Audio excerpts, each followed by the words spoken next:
So hello everyone, my name is Federica Dallarche. I'm a senior research associate at the VCDMP, the Vienna Center for Disarmament and Non-proliferation.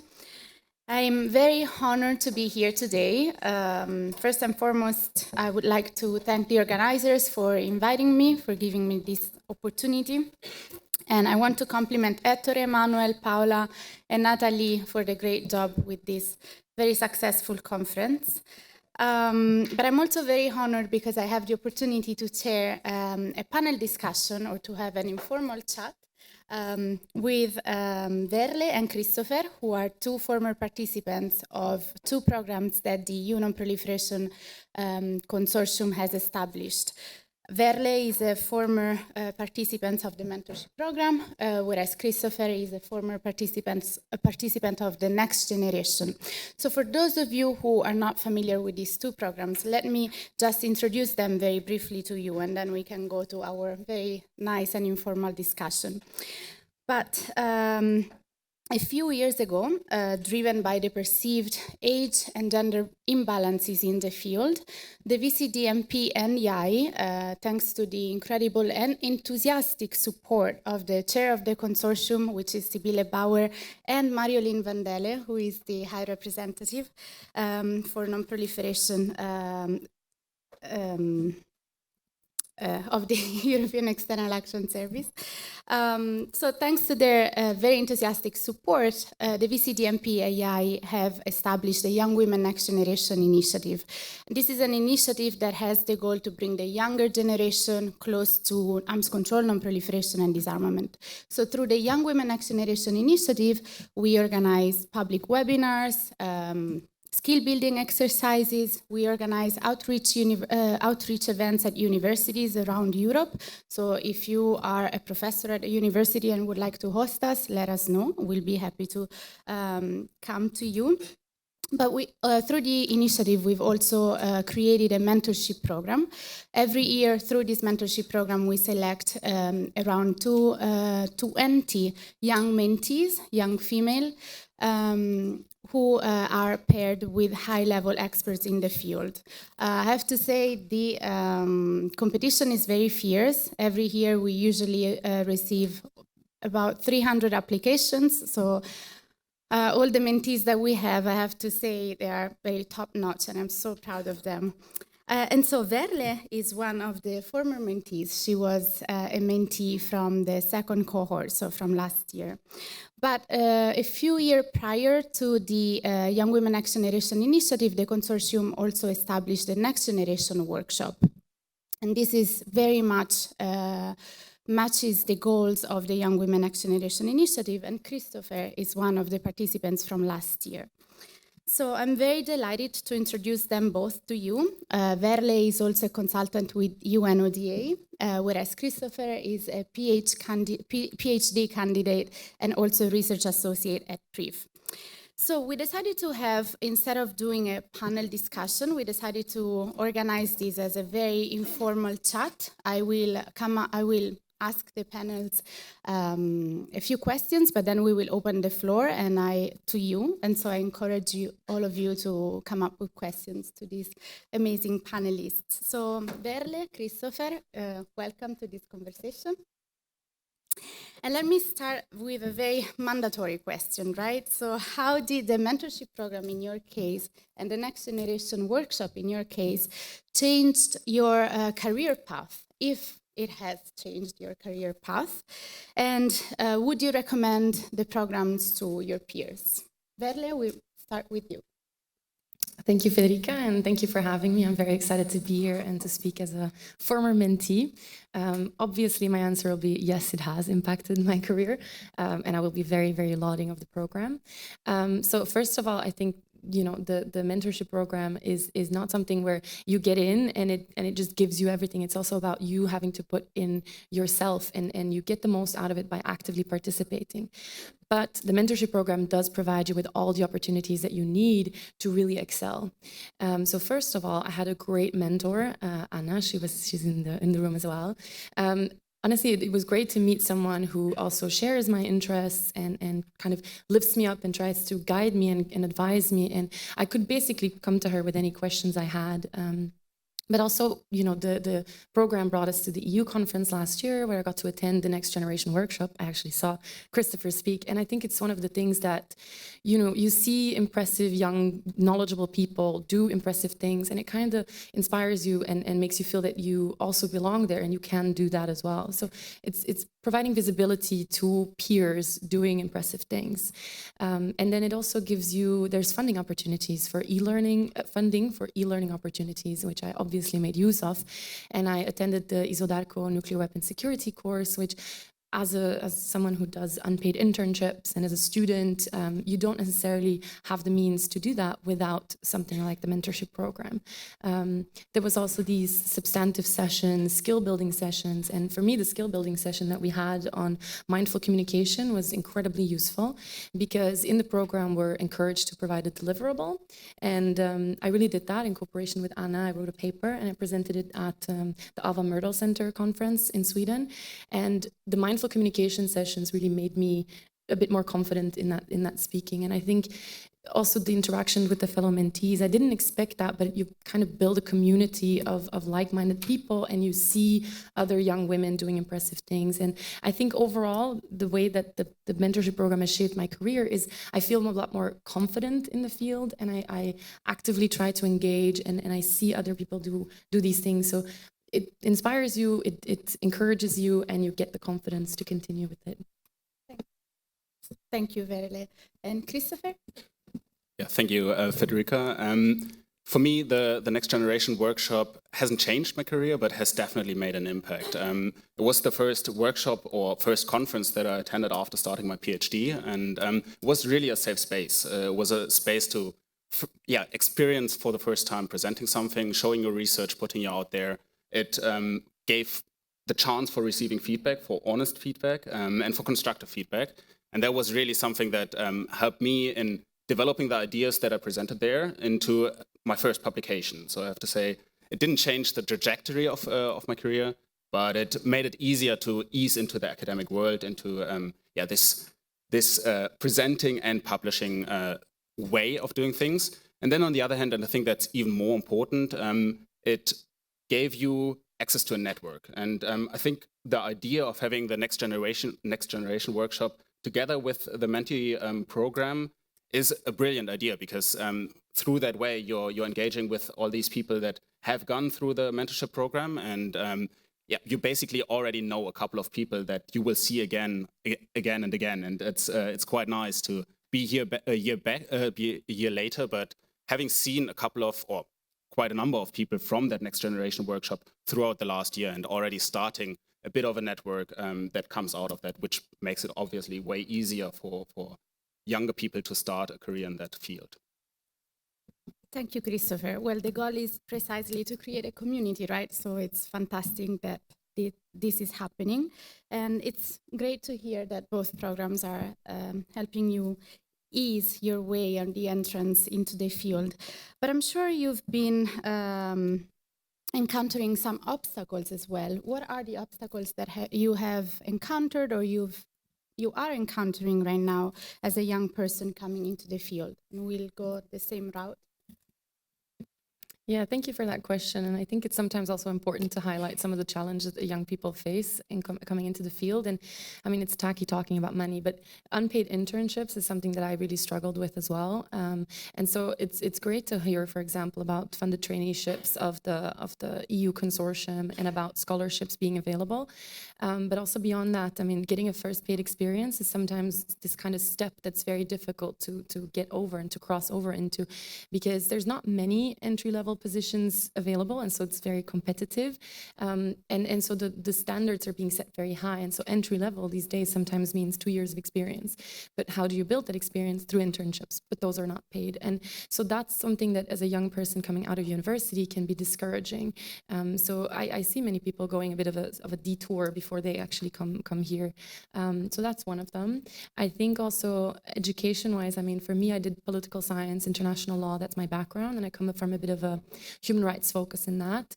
And I would like to see some more disarmament, non-proliferation in those studies. And you have a large availability of online resources, like the UNODA dashboard, like the Consortium's e-learning courses. But the awareness about that in universities is not great. And so to have some more outreach towards students, towards young people, that would be one of the things that I would definitely recommend. So I think those are like two of the hurdles as well. And I think also, yeah, and it's related to that confidence thing, right? When you come to a conference and you see all of these people who are so knowledgeable, it's daunting to go up to them and start talking to them. So I think one of the things that you all could do, for example, is also actively try to engage with young people, go up to them and talk to them. And, even a bit of an informal mentoring, just introducing a young person to someone else when you know that they have a shared interest. I think those are some of the more easy things also that you could do and to cross those challenges and to, help carry out those hurdles, be no hurdles anymore. That's a fantastic suggestion, actually. So all of you, if you see a young person, reach out to them and introduce yourself. But Christopher. Yeah, I can completely echo what Ferle has just said. And I have to caution, even when you're in a paid position, money is still a problem. Budgets for travel are not distributed equally. And I'm in a fortunate position of being in a project that has quite a large budget to travel, but I see colleagues who are not able to attend other conferences. EU and PTC is a bit different. There are travel expenses usually, but for other conferences, in academia, it's actually a question. Can you attend this conference? Can you finance that yourself? And it's quite disheartening to see people who have qualities, who have research skills, not being able to present them, not being able to publish them either. And this is certainly an entry barrier, and we also need to reflect ourselves. Why are we up here? And in the end, it's partly also because we're in projects that finance us traveling to places. And yeah, that's something I think we collectively need to change, and that's something that I think this initiative definitely takes on to some extent. Thank you, Christopher. So a little bit related to what we were saying before, what are the observations that you have developed as a newcomer in the field? Verle, we'll go to you first. Yeah, I think a lot of young people come out of university with a lot of hope and a lot of ambition of changing the world, and sometimes when you come into the field, it's a bit disheartening to see, for example, intergovernmental processes not being in a cooperative spirit as you would like them.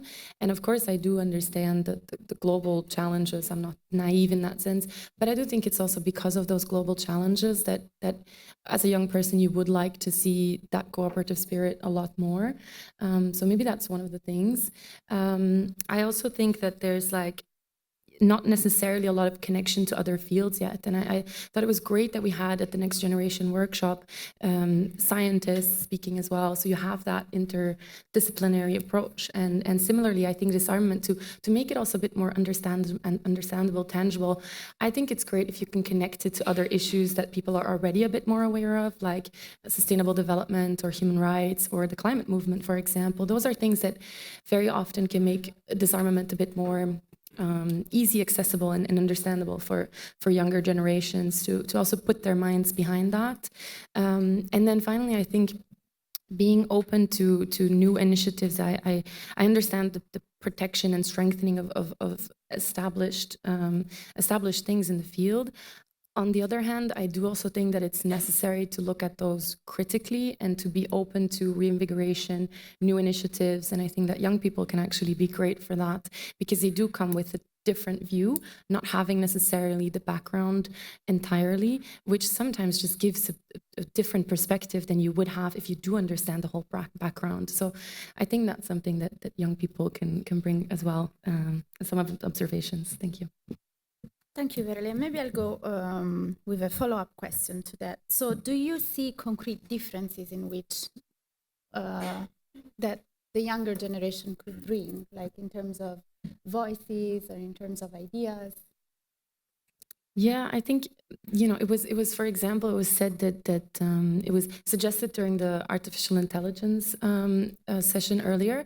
It was Tim Swijs who said, oh, maybe we should, have science and technology courses when we're talking about political science, international law. And I think that's very valuable. And I think if you bring that into universities and get young people aware of that, right, from an earlier age, they start thinking about that younger as well. And then there's just like this reinvigoration that young people can bring, and this new breath, let's say. So I think that's very important. And at the same time, I think a lot of young people right now, and you see that in the climate movement, they're very aware about the future. Let's say they're super aware of the importance of making the world more sustainable and getting it to the next century and the next millennium. So I think that's something that young people have, this future vision, and I understand the difficulties with politics and short-term visions in that, and they are important, but the longer term and these global challenges, I think that's something that young people are fairly aware of, and I think that's something that they can bring to the table as well. Thank you, Verle. Well, definitely younger people now are more aware of things, at least from my generation. When I was 20, I had no idea what's going on. So, but Christopher, what about you? What do you think the younger generation could bring to the table, and what are some of the observations that you had entering the field? Thank you. I think young people still come with, on average, with a higher amount of idealism, and I believe that this is still necessary. This is necessary to remind those who have been in this practice for decades to not get stuck in the ways how things are working. And the TPNW, I think, is a prime example. The TPNW has come out of, among others, young people's voices. And it is a different approach. It's not an approach that all member states in the European Union would sign up to, but it's something that is trying to shake things up. And especially in the field of nuclear proliferation, we need to change things up. That's at least still my young people's idealism. And that is something that I think young voices can definitely make an impact with, or at least spark the thinking process for people who have been working on issues for decades. Yeah, so that's a little bit what Verle said before, right? So people come in with a lot of idealism and a lot of hopes for the future, and then they get stuck in these bureaucratic processes and lose hope. So how can we keep that momentum, right? How can we keep that idealism that sometimes is lost among long corridors of bureaucracy?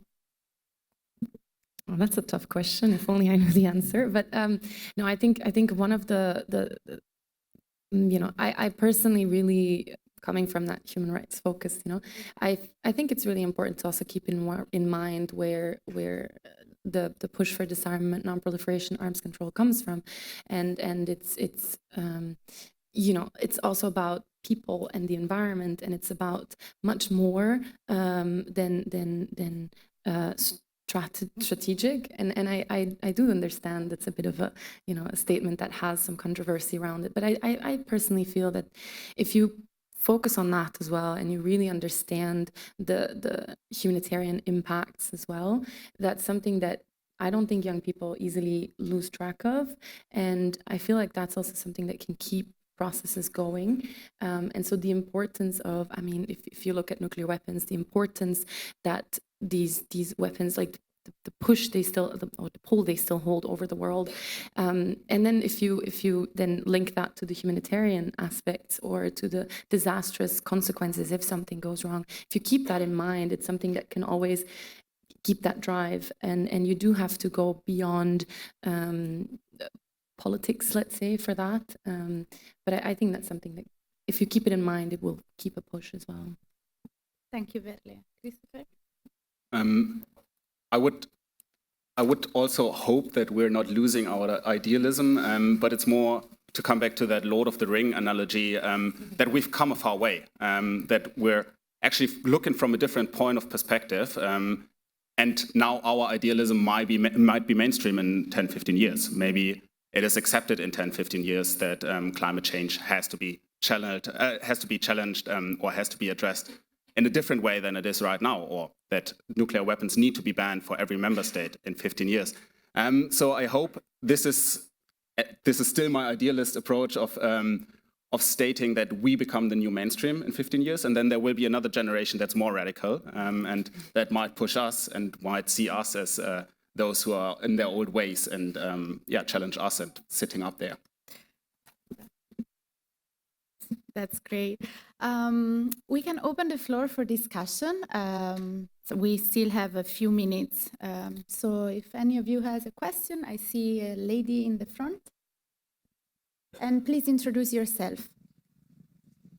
I think the mic is coming.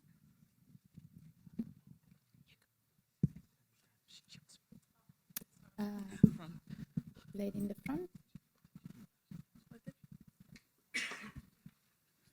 Thank you very much. I'm Margareta Kinenellen of the Board of Basel Peace Office. And to my side is Marsan Nursan, Deputy Director of Basel Peace Office. This is not a question, but just an offer to all the young people in this room. Basel Peace Office, in conjunction with the Youth Fusion Project, is giving out 3 annual awards of 5,000 euro each for youth projects relating to international peace, nuclear abolition, and/or climate protection. Nominations are now open. Projects have to be handed in by end of December, and the award will be decided on also in hybrid format on 26th of January. And those interested, please speak with Marsan, who is sitting fortunately next to me. It would be great to have, again, very many projects as the past years. Thank you. Thank you so much for flagging this incredible opportunity. I hope the mentees in the room have taken note. But Maike.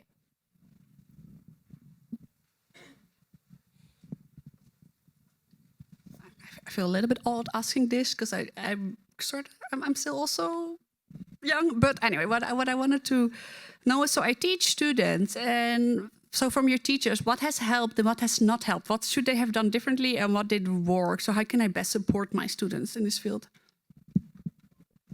Thanks for the very good questions. We can go the other way around just to have a little bit of a change. Christopher. Yeah, when you pose that question that way, I also teach students. So I think you're still the next generation then.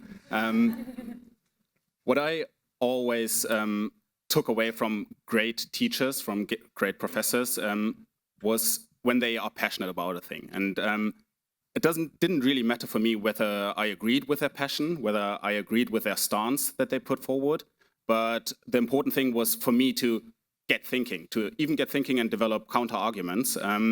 What I didn't really like, and this might sound controversial, were professors who always try to be neutral. And yeah, there is a problem with that, of course. But for me, the most enticing positions and the most enticing teaching lessons were the ones where people were forced to take a stance. Thank you, Christopher. Verle? Yeah, I would partially echo that, right? You know, it's not great when a professor is only neutral in certain things. At the same time, I do think it's important that professors provide all of the info so that students can critically think about their own opinions. So if you have, let's say you have this like nuclear deterrence or nuclear disarmament, they are often opposed to each other or seen as. If you're a professor who believes in a certain strand, do provide the information of other strands as well. And in that sense, I also really like it when professors make students do like these debates and where you have to really critically analyze a problem, provide your own opinion, and even when you're put into something that's not your own opinion, because you have to think about the opposition as well. You have to understand the other side of things, which I think would honestly help in these debates. collaborates as well in intergovernmental processes. And I think a second point is, as a professor, I think it's great if you can provide resources, if you can invite them to webinars, seminars, if there's things happening at the university, make students aware of that. If there are e-learning opportunities, try to actively look for them and provide those as recommendations to your students. And I also always really liked when professors have a bit of a foot in the field, because sometimes you have academics who are purely academics, and I don't think that that really helps. I think it's great if you have this foot in the field and that vision in that as well. So yeah, I think it's great that you're at a conference like this then, right? Thank you. Thank you, Verle. We have time for a few other questions. We have the gentleman in the front and then Marjolein.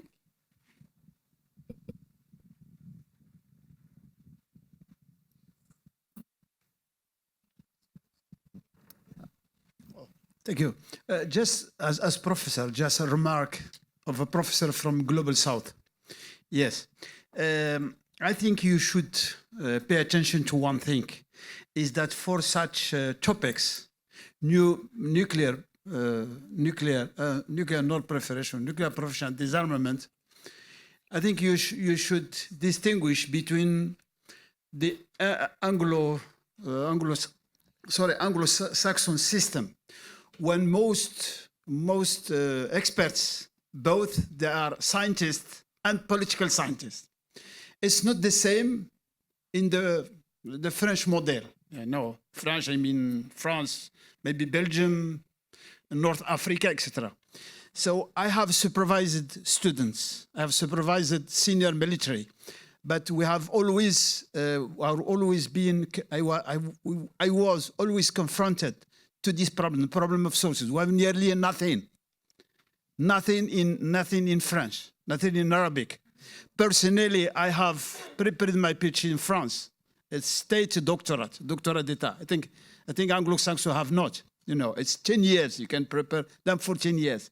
When I have started in the middle of 18. There is nothing in France, including Paris. You know, now starting from 2000, now people young like you, etc., start studying nuclear proliferation. I don't speak about Americans, because Americans, that's only Americans starting from the 16, I think, until now in the theory field, there are 90% of contribution are Americans. I mean the concepts, the notions, still Americans. This is the reality. Thank you.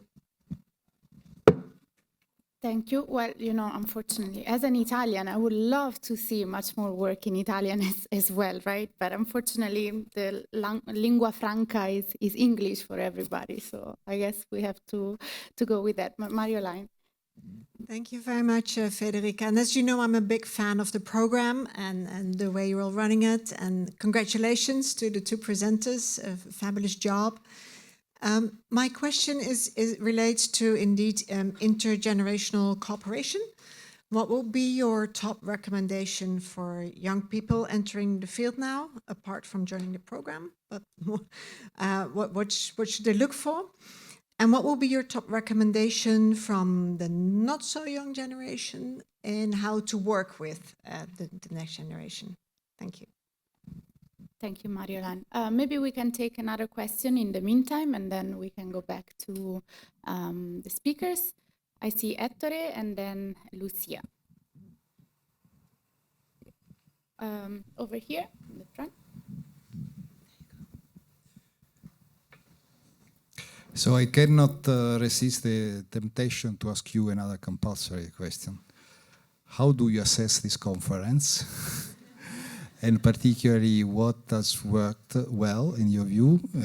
How can we improve it? Thanks. Thank you, Ettore. Lucia? Hi, my name is Lara. I'm from Brazil, and I'm one of the mentees of this year. We are constantly told to change the world by working together. But as you said, the system doesn't really help with it. The field is very competitive because of the field entry-level positions, etc.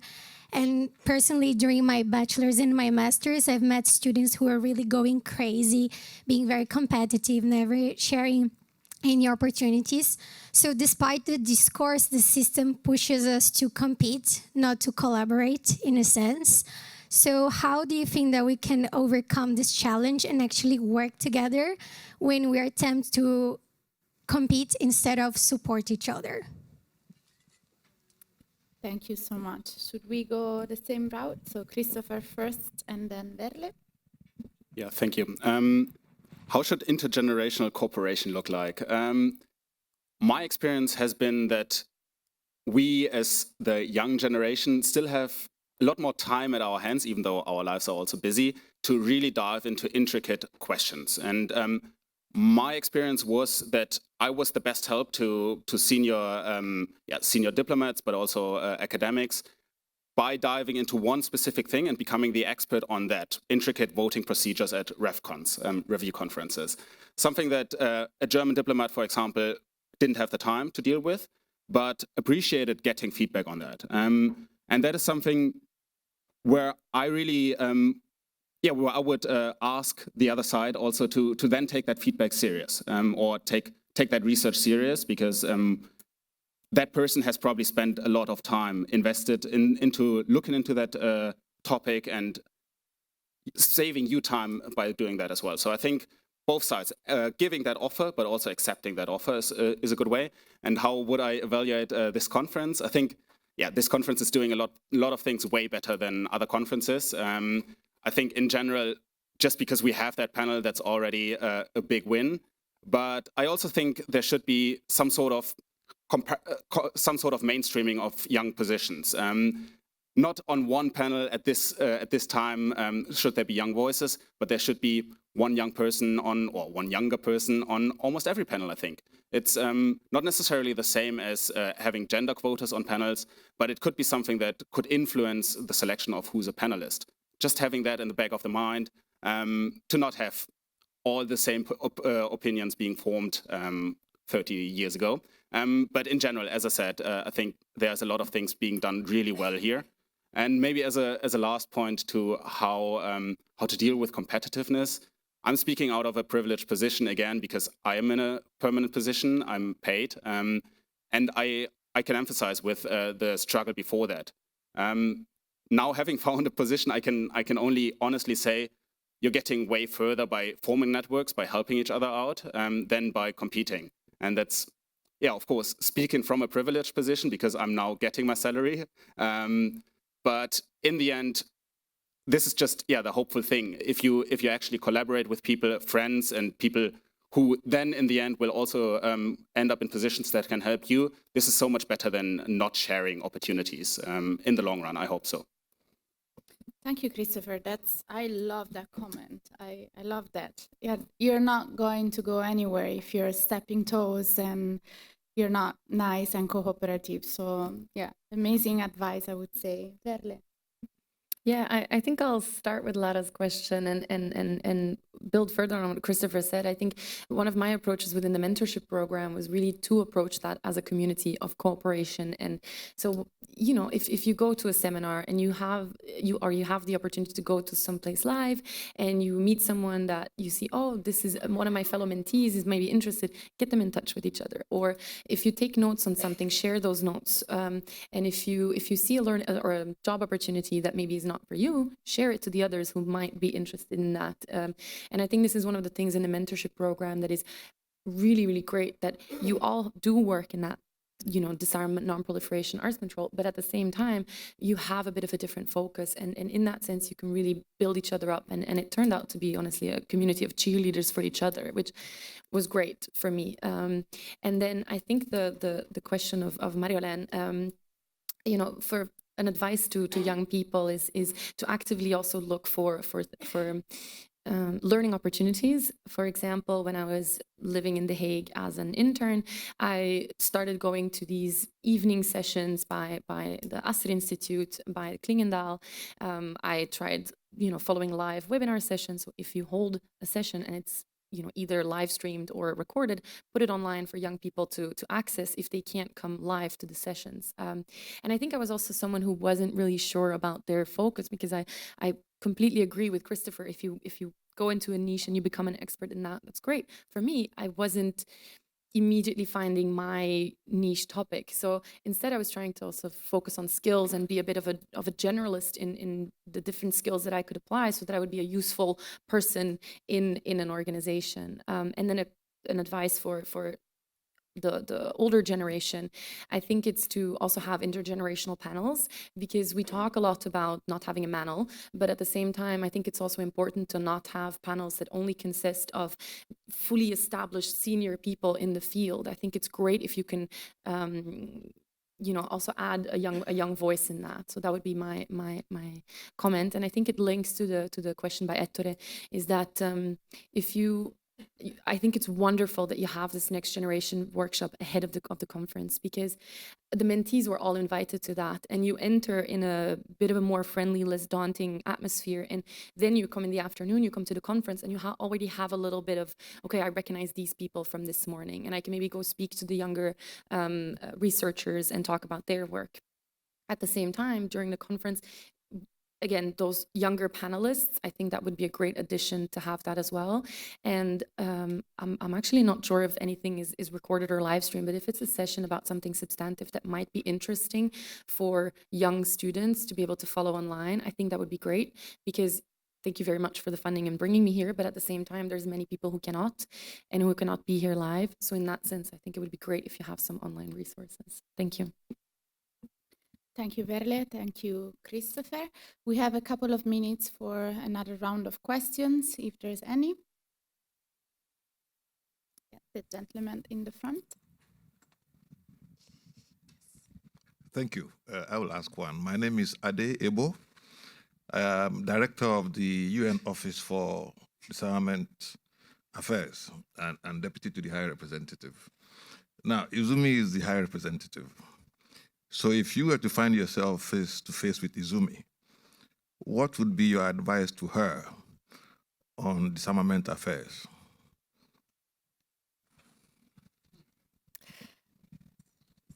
Who wants to volunteer? Christopher. That's a really tough question. Yeah, honestly, I think I would circle back to my really, really small specific knowledge, because I would assume that there's a lot of advisors who are advising on broad strokes. No, but I think, yeah, the office would also have great advisors on small specific knowledge. So I'm honestly not sure what I would advise her. Maybe I would advise her to support an initiative like this in the European Union worldwide, or for people from the Global South. We are inviting people from the Global South here as well. But I think, yeah, the representation in this room definitely isn't where it should be when we look at disarmament affairs worldwide. So something similar to this on the global level would be maybe something that I can recommend to her to seek funds for. Thank you, Christopher. Verle? Yeah, I find it very interesting. There's so many learning opportunities already within UNODA, and I know there's a lot of training courses for young people and for young women from the Global South. There were some scholarships in that sense as well. Yeah, in terms of recommendation, I think it would link up to my education comment earlier about linking it a bit more to universities. I think it would be great if universities become a bit more aware of what's out there from UNODA resources as the impartial provider of great factual information. So in that sense, it would be great if we could work on those linkages with formal education, both university, but maybe already a little bit earlier than that as well in secondary education. I think that would be my comment. Thank you. Thank you, Christopher. Thank you, Verle. I think there are three main takeaways from this conversation. One is more information is needed for students. The other one, the importance of intergenerational discussions. The older generation can learn a lot from the younger, but the younger can also learn a lot from the older. And the third takeaway, which I think is the one that I like the most, is if you can be anything in this field, be kind, I guess. So please join me in thanking the speakers, Verle and Christopher.